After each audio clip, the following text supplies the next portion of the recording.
I need to talk this morning to you about what James has to say about having the real faith. And we can see this in what we have read in here in the book of James. There's a lot of religious or religions around us nowadays with people thinking they are Christians and really they are not. It's not just something you claim. You have to be backing up that claim that you're a Christian. It's not just a bumper sticker, I'm a Christian, I'm not ashamed. But are you really a Christian? Do you have Jesus Christ as your Savior and Lord of your life? So, in these passages, James talked about the difference between real and counterfeit Christians. Yung mga nagpapanggap lang na Kristiyano, o baka iniisip nila, I'm living in a Christian nation, the Philippines, the only Christian nation regarded is the Far East, and so I must be a Christian because I'm living here. Folks, no, it does not mean if you're living here, you are automatically a Christian. So, we have to really delineate between the real and the counterfeit Christians, and authentic believers and fake believers. And James talks about having real faith. Ito po yung tinatalakay dito sa book of James. Having real faith. This is the most controversial, I believe, and misunderstood passage in the book of James.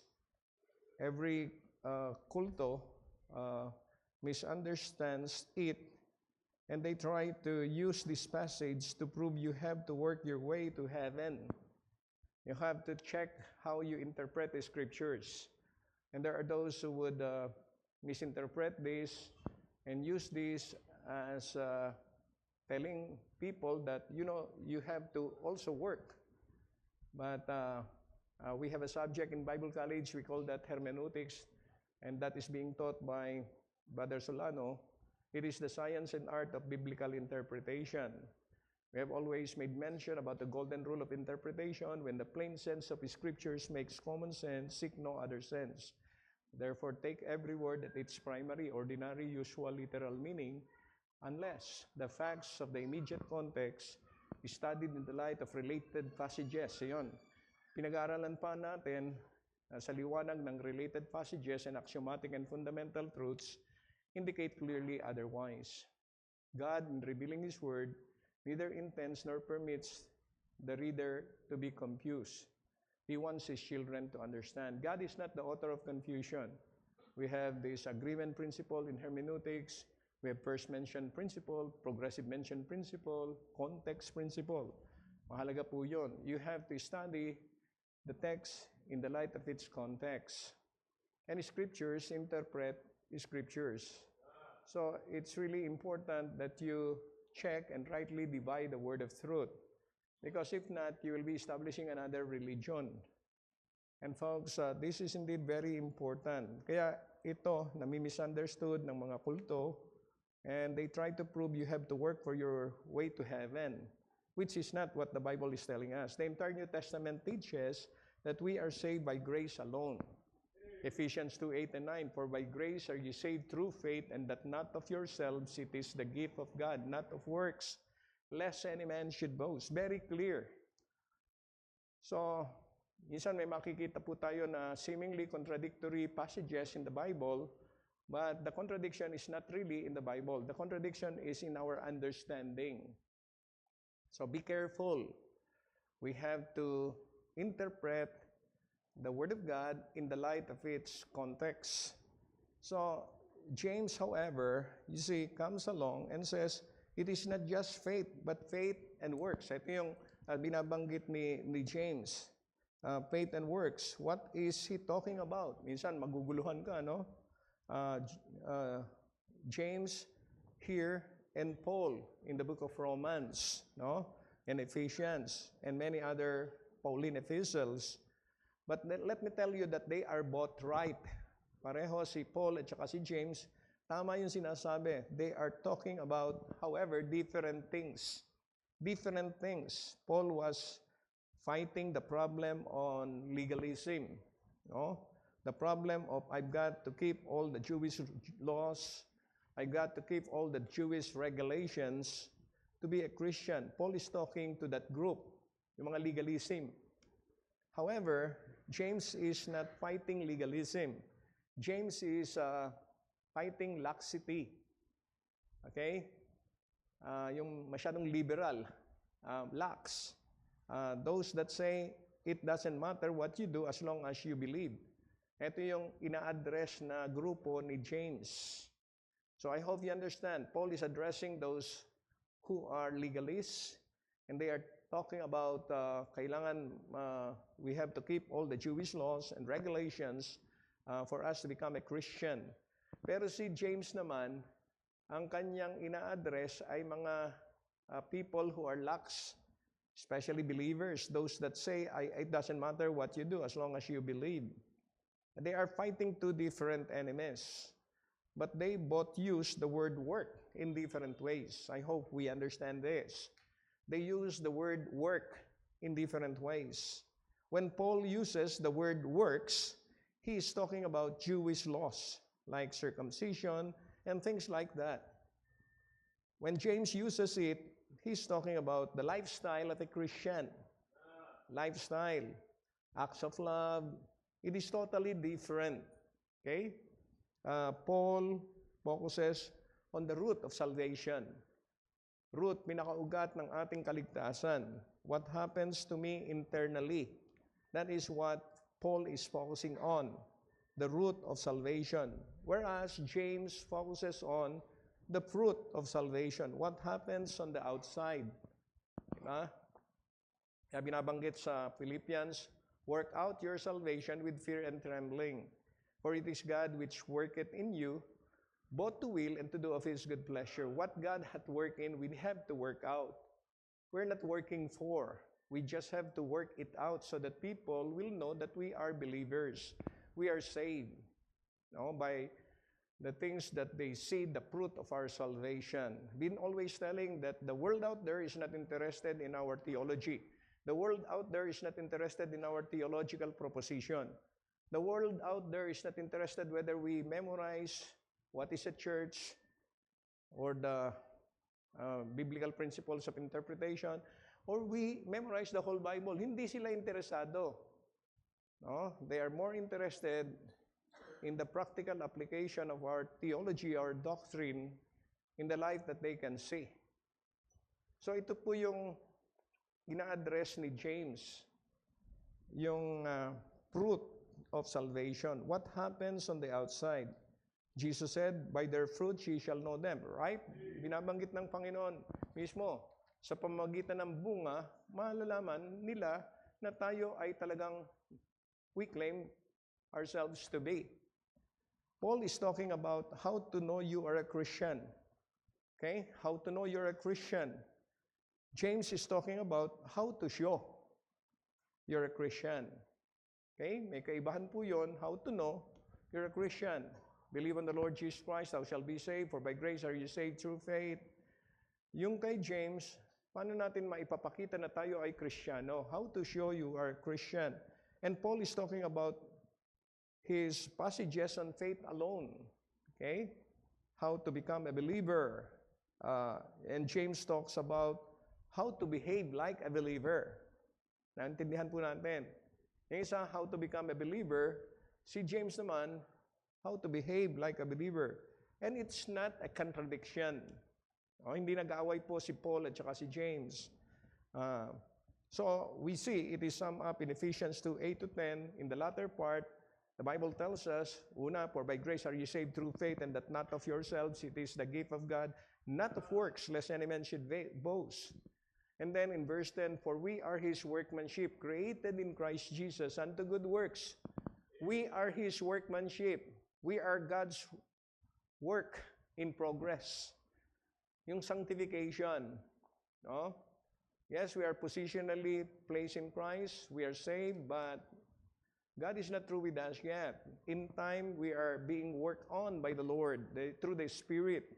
And we are being set apart from the world system to the word system. And that takes time. It takes lifetime. Salvation is a miracle of the moment, while sanctification is a process of the lifetime. And this is what James is interested in. Kaya kailangan nating malaman na mahalaga talaga yung meron tayong ugat. Save tayo, pero hindi naman ibig sabihin, perfecto na kagad tayo. The starting point of that restoration of that conformity to the image and likeness of God is during our salvation. Because that image and likeness was lost at the Garden of Eden when Adam fell into sin. And it has to be regained. And the starting point is when we trust Christ as Savior and Lord of our lives. And it continues on from glory to glory, from grace to grace in our lifetime. Maliban na lang kung katulad ng thief on the cross, from the cross to the crown yun. No? Hindi na siya nabuhay dito, hindi na siya sumunod sa tubig ng bautismo. But, anong sabi ng Panginoon? Today thou shalt be with me in paradise. So yun ang from the cross to the crown. May mga ganyan, siguro na-witnessan mo sa hospital, dying bed, sa death niya, and tinanggap niya talaga ang Panginoon from the cross to the crown. Hindi na siya nabuhay, hindi na siya nagkasala, hindi na niya kinlaim yung 1 John 1:9. But for us who are still here, God has a plan, God has a purpose. We are in a journey of life. And it is started the moment we trust Christ as Savior, and it culminates in the destination in glory in heaven. But in between these two, that is a journey. And as I was telling in the Sunday school class, mas maraming tinutukoy ang Biblia patungkol sa journey kaysa sa destination, sa heaven. Or kaysa dun sa paano maligtas. Mas maraming tinuturo, prinsipyo patungkol sa ano ba ang dapat natin gagawin bilang isang ligtas, bilang isang anak ng Diyos. And so you can see, this is what James is addressing. No?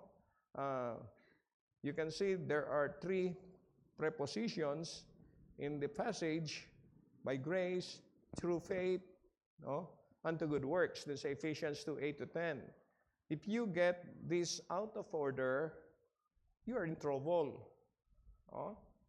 But James or Paul is saying, we're saved by grace through faith. We are saved just by accepting God's gift. That is our salvation. Accept God's gift. And who is the gift? Jesus Christ. The wages of sin is death, but the gift of God is eternal life through Jesus Christ our Lord. Accept, receive. But as many as receive Him, to them gave He the power to become the sons of God, even to them that believe on His name. But after that, what? How do I show I am a believer? And James says, there are 5 ways you can know you have the real faith. He gives us 5 principles here in these passages. Number 1, real faith is not just something you say. Minsan kasi, sinasabi lang natin, ay, nagtiwala na ako sa Panginoon. Ay, meron akong pananampalataya sa Panginoon. It's not just something you say. And that's what you can see here in verse 14. What doth it profit, my brethren, though a man say he hath faith and have not works? Can faith save him? Okay, so you see, it's not something you talk about. Ang yabang-yabang natin, pinagmamalaki natin, pupunta ako sa langit. Oh, praise God. We take people who has that claim in graciously. Hindi naman natin sasabihin, hindi ka naman ligtas eh. Hindi ganon. It's between him and the Lord. So, you see, it doesn't say he actually has faith. Hindi binabanggit dito. He just claims to have faith. It's one thing to claim, it's another thing to possess. You see, there are claims and counterclaims, ano? He talks about it. He knows all the right phrases. Maaaring alam lahat natin yung mga words, theological words. You know, there are a lot of people who claim to be Christians. Many would say, I'm born again. I'm saved. I'm a believer. But you don't see anything in their lifestyle. That is the problem. No? Today, we tend to label people as Christians if they make the slightest sound of being a believer. It is more than just talk that is involved in real faith. Hindi lang po yung sinasabi natin, hindi lang yung binibigkas natin sa bibig. Jesus said, "Not everyone who says to me, Lord, Lord, is going to enter into the kingdom of heaven." Sinabi ng Panginoon yan, Matthew 7. Not everybody who is a professor of Christianity is a possessor of Christianity. Can such faith save him? Yan ang tanong. No?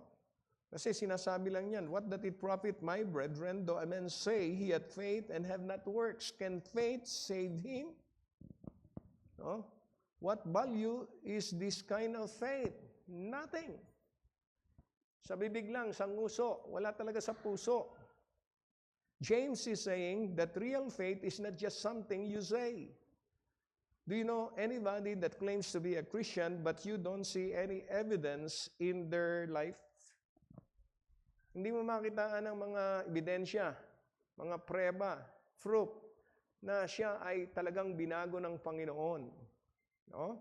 That is not real faith. It is fake. F-A-K-E. It is phony. Phony. No? So, real faith is not just something you say. And also, secondly, real faith is not just something you feel. It is more than emotions. A lot of people confuse emotions and sentiment with faith. And you can see here in verse 15 and 16, "If a brother or sister be naked and destitute of daily food, and one of you say unto them, Depart in peace, be ye warmed and filled, notwithstanding ye give them not those things which are needful to the body, what doth it profit?" You can be emotionally moved and never act and eat. James gives this illustration here, what we read. What good is it if you see someone in need and you say, "I feel for you"? You know, we have a lot of brethren who are in need in the hospitals. They are in need of medicines. They are in need of hospital bills. "Brad, pagpe-pray kita." I'm not saying that you'll be taking care of all the needs, but at least you are putting some act in your faith, in your prayer. You know of this, folks. Mahirap naman sasabihin, "Oh, we'll pray for you." But you have something to assist, even tangibly. Put some works in your prayer, some tangible means. Hindi mo na kailangang bayaran yan. Sa'yo na yan. What good is it if you see someone in need and you just say, "I feel for you, I pray for you"? He's saying, it's more than just words. It's more than just feelings. It's more than just this. You get assistance. You do something about it. You act on it. Real faith takes the initiative. Hindi nyo man take advantage, ano? We have to understand these people can only help with so much. Even the church can only help with so much. But the church continues to pray and ask the Lord's provision for you. But that prayer is with some, what? Realities backing it up.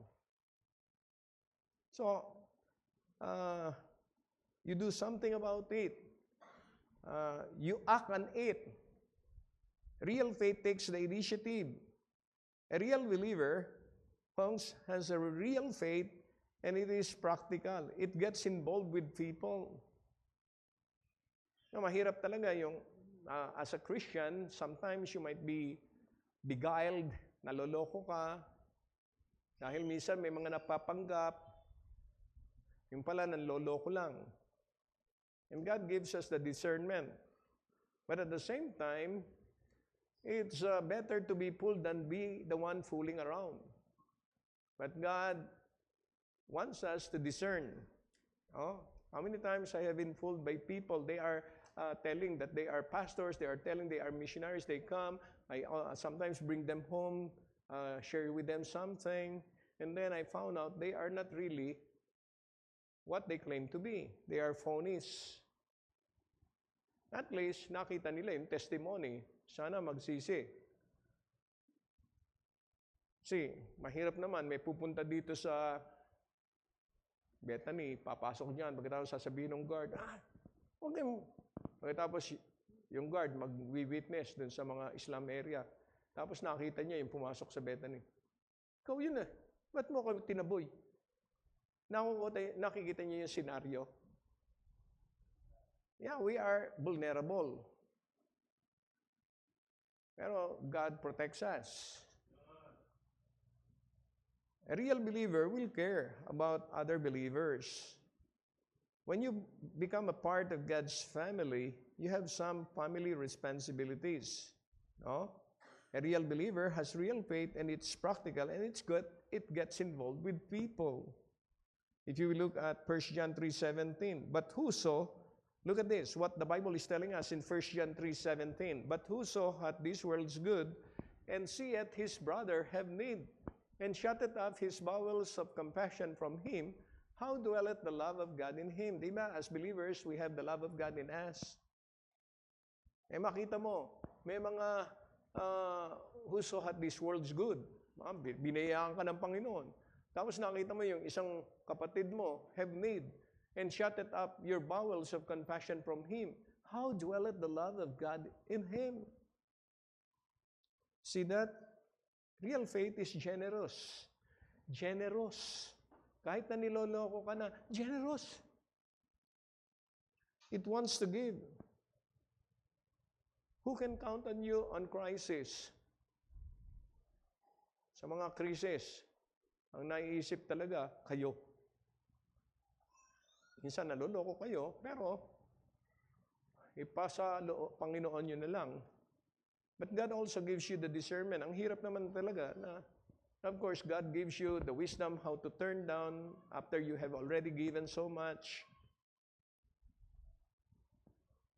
1 John 3:14, it says that one of the proofs of salvation is that we love other Christians. Look at that.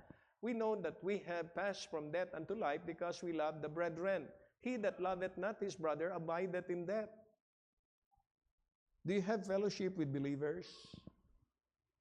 Nakakalungkot po, minsan, yung mga ibang mga mananampalataya, hindi makipagkita doon sa other mananampalataya. Within the church na yan, intra-church fellowship. Pagkatapos ng service, wala na, alis na lang. Hindi man makipagkamay. Pagkatapos, we are holding positions, we are staff. Ayaw mo makita yung isang tao, huwag mo nang idama yung iba.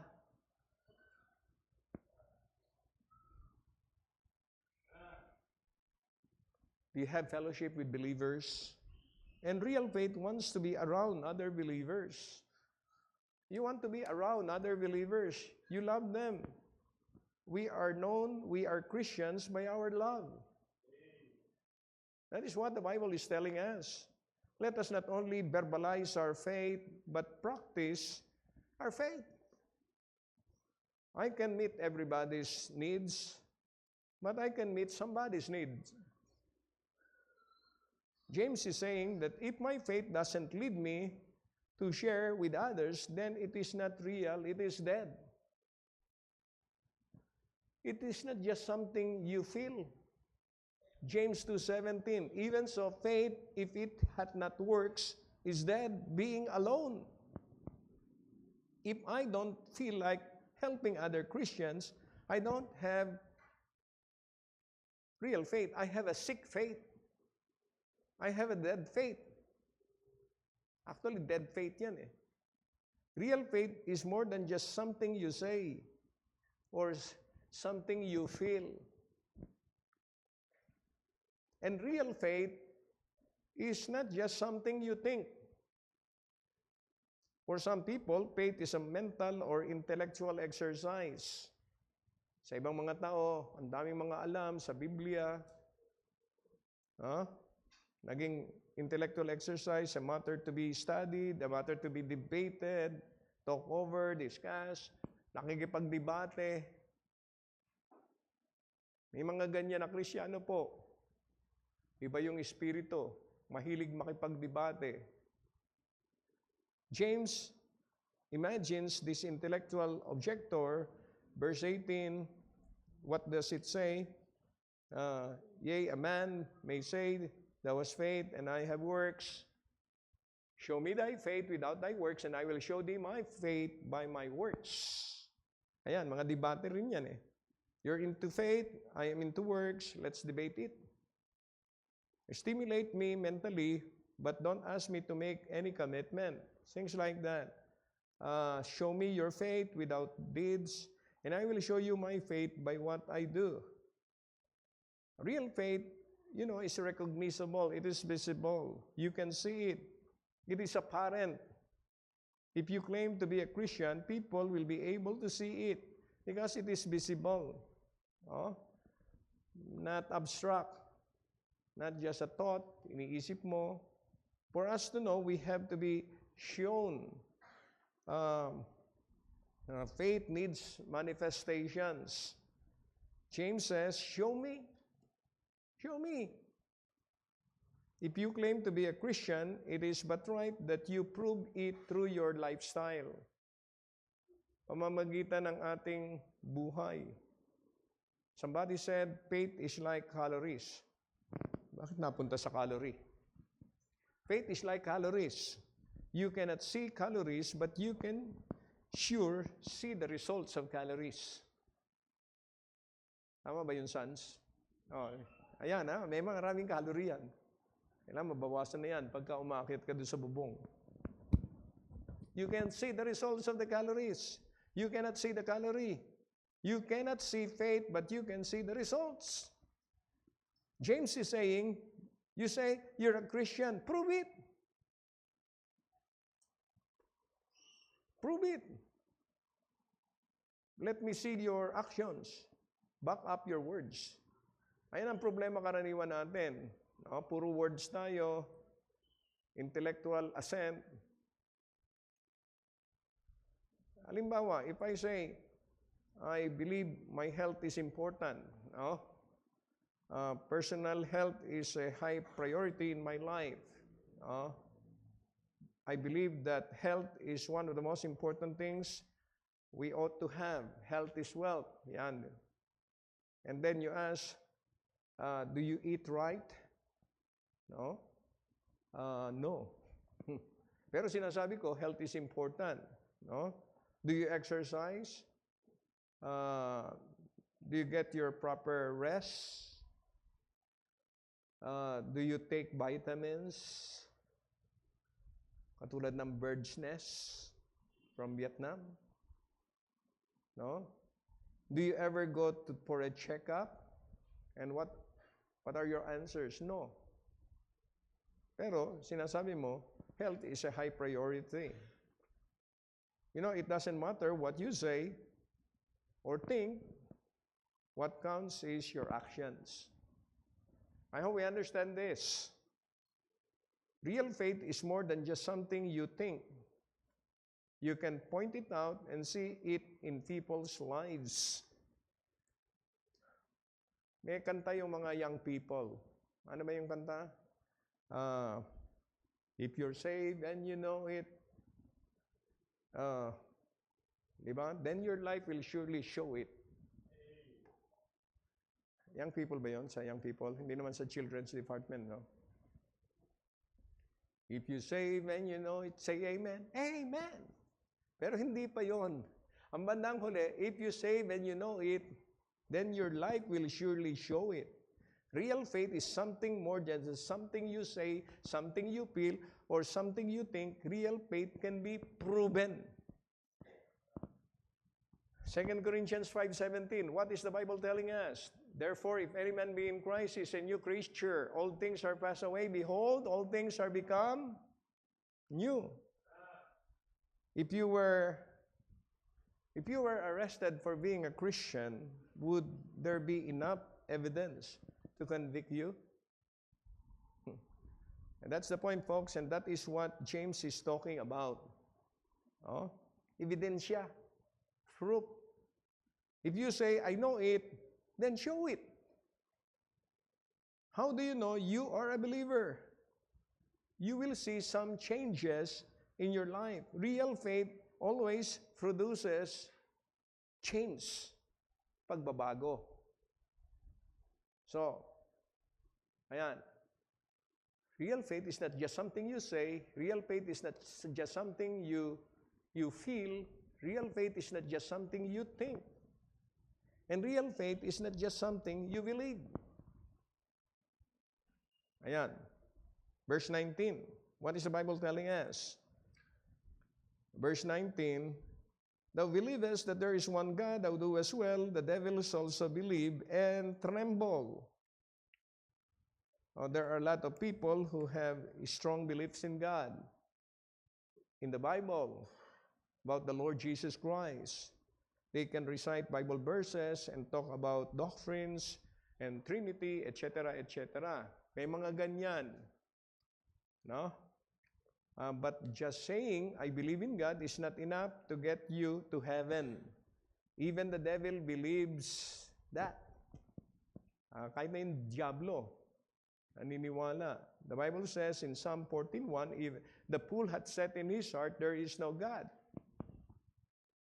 They are corrupt. They have done abominable works. There is none that doeth good. Look at that. You know, it is foolish to be an atheist. And the devil is no fool. The devil believes in God. The Bible tells us the devil is a great theologian.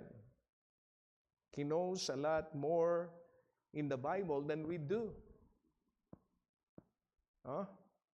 He has been around a whole lot longer, ang diablo. He knows theology backwards and forwards. Alam po ng diablo yan. Alam ni Satan yan. He believes his demons believe and even tremble. And the Greek word is to bristle.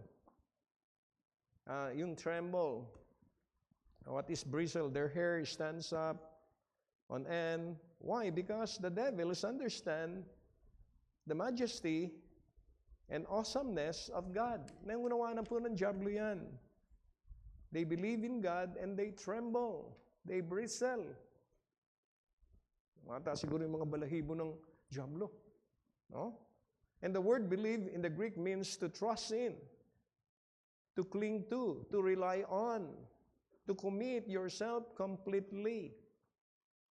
You know, I believe in Mary, but I'm not a Marian. I'm not a Catholic. I believe in the Lord Jesus Christ, and I am a Christian. But it is more than just head knowledge. It is more than just head knowledge. A lot of people are going to miss heaven, some 18 inches. What is that? The distance between the head and the heart. Real faith is not just something I believe. There's so much, every believism here in the Philippines, even here in Palanan and San Isidro. No? You go out and ask our neighbors and do a survey, and you will find a high degree of belief. You ask our visitation ministry. They will say, sure, I'm a believer. I'm a Christian. But you ask them, do you attend church? No. Do you give your time? No. Do you tithes? No. Ano yung tithes? James would say that is a fake, a phony belief. It is not just something you say, it's not just something you feel, it's not just something you think. Then what is real faith? Real faith is something you do. And so in the succeeding verses, James gives two illustrations that says real faith is something you do. Faith is active. No? It's not passive. It's a commitment. Faith is an action. Kaya nga, pinagpe-pray natin, the Lord will provide. The Lord will provide even initially the down payment for our solar panels project. Pero, let us put to action that faith. Papanalangin ko na lang. Meron ka nga eh. Ayan, palagi ko sinasabi dun sa mga pastors when I bring the challenge in World Missions Partnership. Pwede naman kayo magsuporta. At suportahan nyo kahit na maliit. Nalilitan kayo, naiiya kayo sa 10 pesos per missionary per month. Mas maliit yung 0 peso. Tama? O nga po. At wag lang yung missionary ng Bethany. No? Suportahan nyo lahat ng missionary. Sana all. At sana now na. Ang dami na ng mga World Missions Conference. Simple lang na para maging engaged ka on board sa World Missions. No? Sabi ko, believe you me, I have been to churches, a lot of churches here in the Philippines and other parts of the world, and I have seen those churches that are engaged in world missions. The Lord has continued to bless them because they put their faith into action.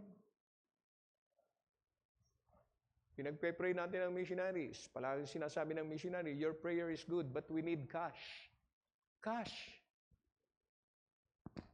You cannot go around without the round. Ilagay natin sa reality. Oh. Kasi minsan, pag natatouch na yung pocketbook, wala na. Ang pinag-uusapan lang, pananampalataya, pray for you, Brad. Pray for you. Folks, don't get me wrong. Kailangan talaga natin mag-pray.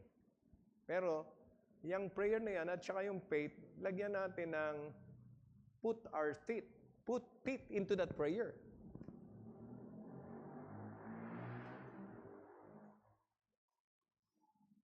Sabi ko, kailangan maibigay natin yung down payment. No?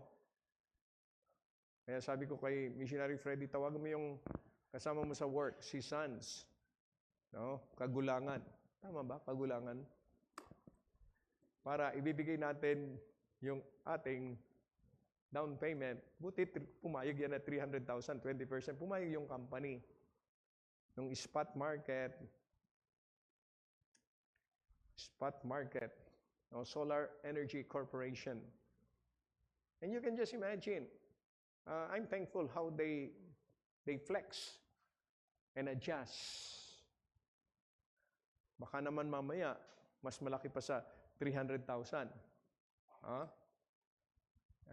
Sabi ko, wala ako doon sa Sunday. Kaya, nag-vlog na lang ako doon sa Mindan. Pinakita naman yung vlog. Tapos, pinalot through ni Deacon Joel. Hindi ko alam kung pinalot through ni Deacon Marco Apollo Antonio doon in Wednesday.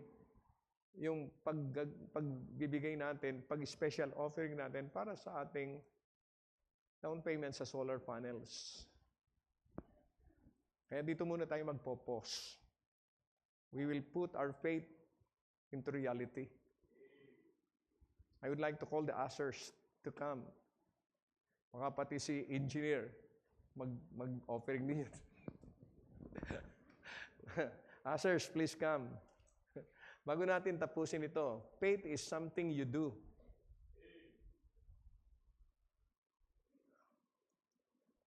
Pinaalala ko rin sa bulletin yan eh.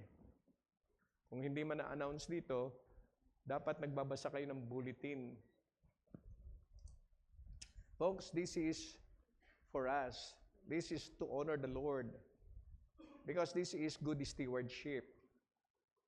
I understand, according to the studies of our technical team, along with this company, Solar Energy Corporation, Spot Market, yung ating ininvest dito, considering the cost of the power that we are paying, Meralco, in 1 year and 8 months ba? O 6 months? 1 year and a half to 8 months, no? It will already be recovered. Pagkatapos yung solar panels, ang life span niyan, how many years? 25 years. Yung ibang wala na dito. 25 years. Wala na tayong Michael dito, no? 25 years. So, in 1.5 year or 1 year and 8 months, it is fully recouped yung ininvest natin. What a good investment. And sabi ko nga, when I was in New Zealand, this is what the Lord has impressed upon me because I have seen there the wise use of energy, solar. When I was in Lancaster Baptist Church under Paul Chapel, I have seen they have a lot of solar panels in the field. No? Hindi sa bubong, sa field nila nilagay. Sabi ko, ano to? Parang lake. Solar panels. And folks, I hope our investment here is not in vain. Bawasan na natin yung pagbili ng lipstick. Ng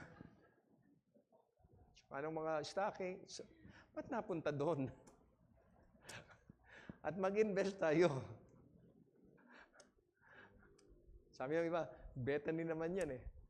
Hindi tayo sa Bethany, sa Panginoon ang Bethany. God is able to make all grace abound toward us. So, we'll take the offering and ang pangalan ng cheque sa spot market. Sa iyo, huwag mo itatakbo. Ay! Nabigay mo kay Missionary Jojo. Yan. Ayun na yung cheque, oh. No, ginawa na ni Ma'am Tin. Sabi ko, gawin mo na. Para makita na talaga na we step out in faith. Let's all stand. Let's pray. Almighty God, loving Father, we praise and thank you for this showing off of our faith, demonstrating our faith, as we have prepared for this, to cover even initially the 20% of the 1.5 million initial phase 1 of the single-phase solar panels. Lord, we know that you're the God who will provide through your people. And even as we take this offering, we pray that you will help us to give to Spot Market, Solar Energy Corporation, the needed down payment, even for 20%, and they will be starting this week. And Lord, in 1 month, we can already realize the energy that is given by solar panels. And Lord, this is what you have impressed upon us, the way to go, to steward the use of energy, the use of electricity in your church. And we pray that you will just help us to step out in faith, recognizing that real faith is something we do, we give. Lord, we pray that you will bless the gift and the giver as we take this offering. We ask this in Jesus Christ's name. Amen and amen. Thank you. Be seated, please. Let's give us unto the Lord.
Ituloy niyo pa yung pagtugtog. Hindi pa tapos eh.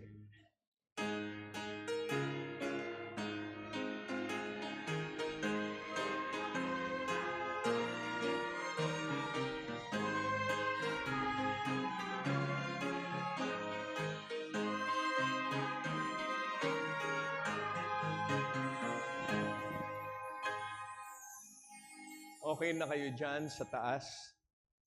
Nakuha na yung offering dyan sa taas? O hindi pa tapos? Dagdagan mo pa, Nora, ng konting, yung masigla.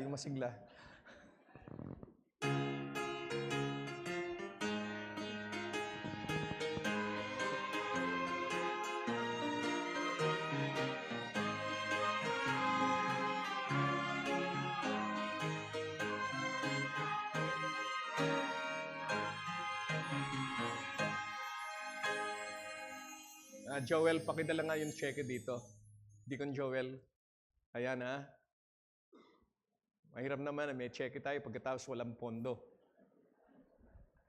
Ayan. Deacon Joel is running by faith. Ayan. Paki-receive mo. Wala pa akong pirma. May pirma na. May advance na akong pirma. Paki-receive mo na. Deacon Joel. Kay Engineer San Kagulangan. Ayun na. Kasi, nandun na yung pera eh. Dideposito na. Sana ganito palagi. Tsaka sana all. Hindi na, ma-address natin lahat yan. Tingnan mo, kung wala ka dito, wala kang...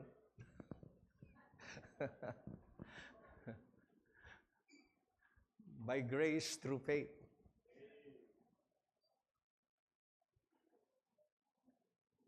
Okay, tanggalin yung cheque, bigay na kay engineer para bukas, tatawagin mo na yung, nasa na. Pwede mo nang i-deposito yan bukas. Mamaya malalaman natin kung ano yung offering. Pakiuna lang yan. Sa ating mga Deacon Henry, pakiuna lang yan. Okay, pagkakulang yan, sabihin mo kay Deacon Joel, punuan. Okay, hindi magkukulang yan. Okay? So, real faith is something you do. So, in the succeeding verses, we can see James gives two illustrations, no? Ayan. You can see here in these verses, no? 20 to 23, you can see, but wilt thou know, O vain man, that faith without works is dead? Was not Abraham our father justified by works when he had offered Isaac his son upon the altar? Seest thou how faith wrought with his works, and by works was faith made perfect?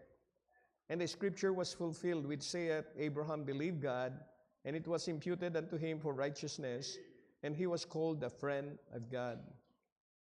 So you can see, this is an illustration, you know? Sabi nga natin, it is more than just mental assent. It is more than just believing. It is an action. I can believe a plane will fly, but it doesn't mean anything until I get on board, right? Until I take the step of faith and get on board, it means nothing. Again, people would say, I believe in Jesus, so what? So does the devil. Faith means commit yourself to. Ang ibig sabihin yan, talagang italaga natin ang ating sarili sa Panginoon. You must step out in faith because faith is an action. Faith is something you do. Two illustrations of two very different people. Abraham, etong una, at saka si Rahab. These are exact opposite extremes, yung binanggit dito sa Verse 25, si Rahab, likewise also was not Rahab, the harlot, justified by works when she had received the messengers and had sent them out another way? For as the body without the spirit is dead, so faith without works is dead also. So, dalawa pong ilustrasyon ang ginamit ni James. Exact opposite extremes itong dalawa. Abraham is a man, Rahab is a woman. Okay? Abraham is Jewish, Rahab is a Gentile. Abraham is a patriarch, Rahab is a prostitute. Extreme talaga yung ginamit na illustration dito. Abraham is somebody, Rahab is nobody. Abraham is a major character in the Bible, Rahab is a minor character. Now, he uses these illustrations to say, it doesn't matter who you are as long as you have the important thing. It doesn't matter who you are as long as you get the important thing. They only had one thing in common, and what is that? Their faith in God. Their faith in God led them to action. Abraham and Rahab. And so you see here in James chapter 2, but wilt thou know, O vain man, that faith without works is dead? Was not Abraham our father justified by works when he had offered Isaac his son upon the altar? Seest thou how faith wrought with its works, and by works was faith made perfect? And the scripture was fulfilled which saith, Abraham believed God, and it was imputed unto him for righteousness. Look at that. And he was called the friend of God. You know the story, no? It is the ultimate test where God asked Abraham to give up his own son, Isaac. And this has nothing to do with salvation. Abraham was already a believer. And 25 years earlier, God had said, you are righteous. He's not talking about being saved by His works. Hindi po yan ang tinatalakay ng Panginoon. He's saying, this just shows how much you believe. This just shows how you believe, how much you believe. Abraham obeyed God. And he followed him. He took his son up. He did all those faith steps. He cut the wood. He built the altar. And was ready to sacrifice his own son. Abraham was about to sacrifice him. You remember the testimony of the raised knife in one of our World Missions Conference that Dr. Jesalva preached? No? He was about to sacrifice him, and God says, no, stop. I was just testing you to see what is important in your life. Okay? It was an action. His works proved his faith. He held nothing back from God. Are we holding something back from the Lord? And he talked about Rahab. Nakita natin dito sa verse 25. Likewise also was not Rahab the harlot justified by works when she had received the messengers and had sent them out another way? So you can see here, the story is in Joshua chapter 2. It is the story how a prostitute helped a couple of spies when they were coming into Jericho. And Rahab ends up in the family line of Jesus. Remember, she risked her life to save the spy. Folks, what are we talking about here? Our faith is not determined by what we do. It is demonstrated by what we do. We have to be careful, you know.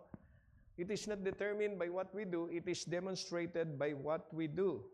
It is responsible and recognizable. You have heard of this story, and this is a true story. About around 70 years ago, there was a famous tightrope holder. Pangalan niya nga si George Blondin, who, for a publicity stint, tight holder ito, rope tight walker. And because of his publicity stint, he decided he would walk across Niagara Falls on a tightrope. And on the appointed day, they stretched a tightrope from one side of the Niagara Falls to the other. He got out there, and there were crowds lining both the Canadian and the American side. And thousands of people showed up to see this unbelievable feat. And Blondin walked up to the edge of a tightrope, put one foot on the tightrope and put another foot out, and began to walk across, inch by inch, step by step. He got out in the middle, and everybody knew that if he made one mistake,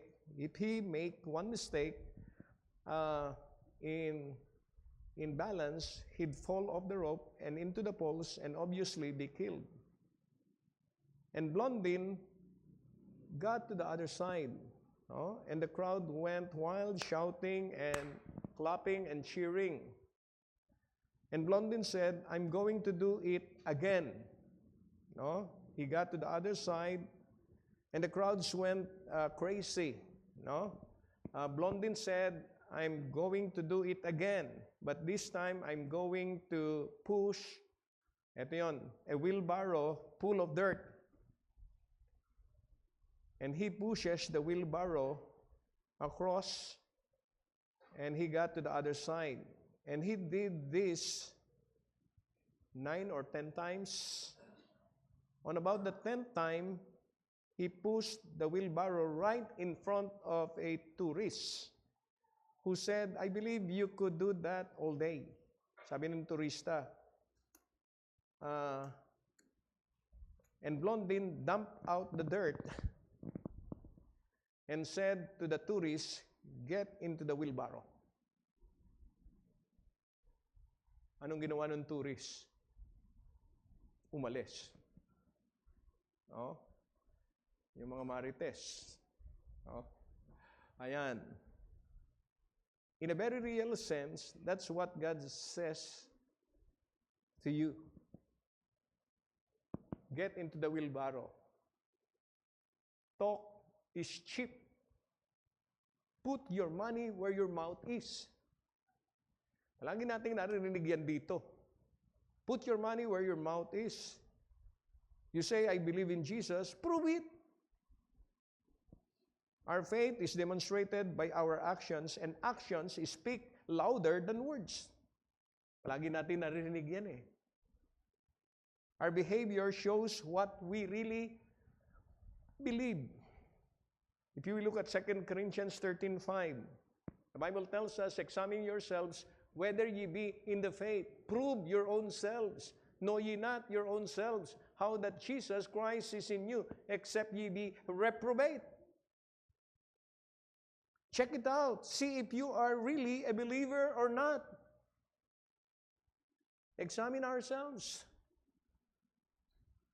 Folks, let's examine ourselves and ask, am I really a Christian after all?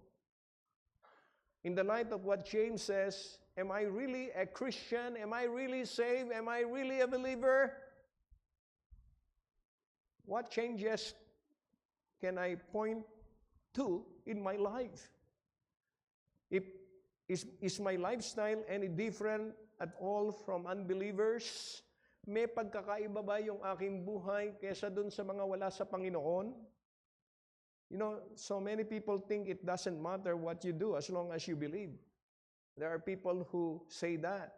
James says, that's not true.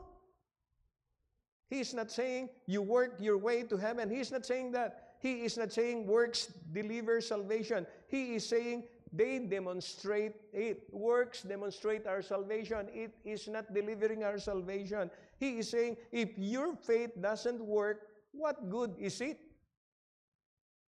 And real faith is responsible and recognizable. How do I know for sure? You settle it in your mind. Maybe some of you had doubts whether you are a believer or not. You're a good person, you have gone to church, and maybe you've known about Christ, and you read the Bible, and you had religion, you've gone to Bible studies, but are you absolutely sure that if you died this morning, you'd go to heaven? The fact is, you can be sure. Pwede po tayong makatiyak. You don't have to leave this auditorium, this Woosley Hall, and have the shadow of a doubt. You can settle it right here. Pwede po tayong makatiyak na tayo ay pupunta sa langit dahil yun ang binabanggit ng Biblia. Kung aaminin natin tayo ang kasalanan at tatanggapin natin si Jesucristo ang nagbayad ng ating kasalanan sa krus ng Kalbaryo, nabuhos ang kanyang mahal na dugo, at siya ang naging substitute natin, substitutionary death. Tanggapin natin siya sa ating puso.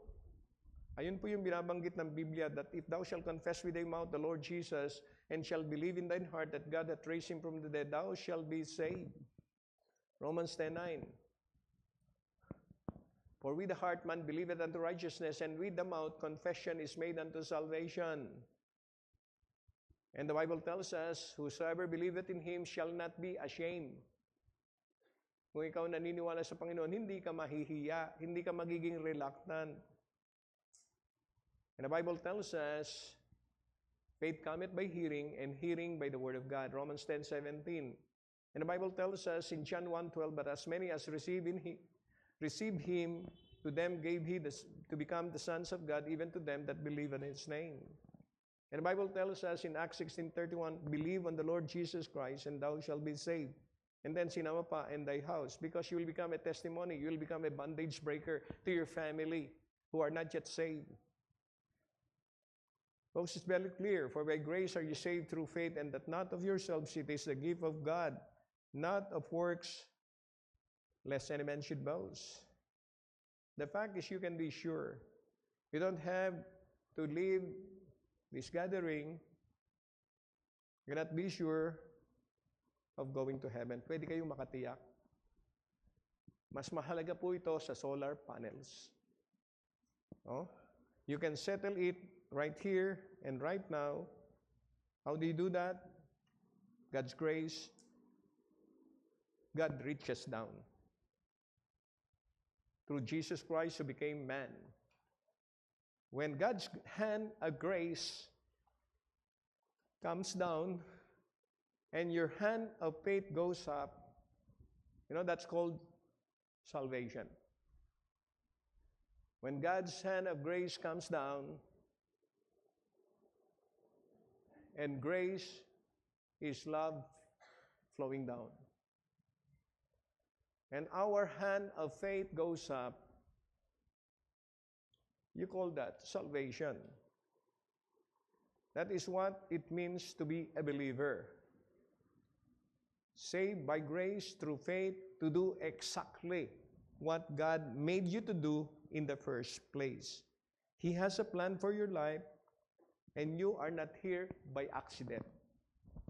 God has divinely appointed you that you will be here, and faith cometh by hearing, and hearing by the word of God, and God's word will not return unto him void. Real faith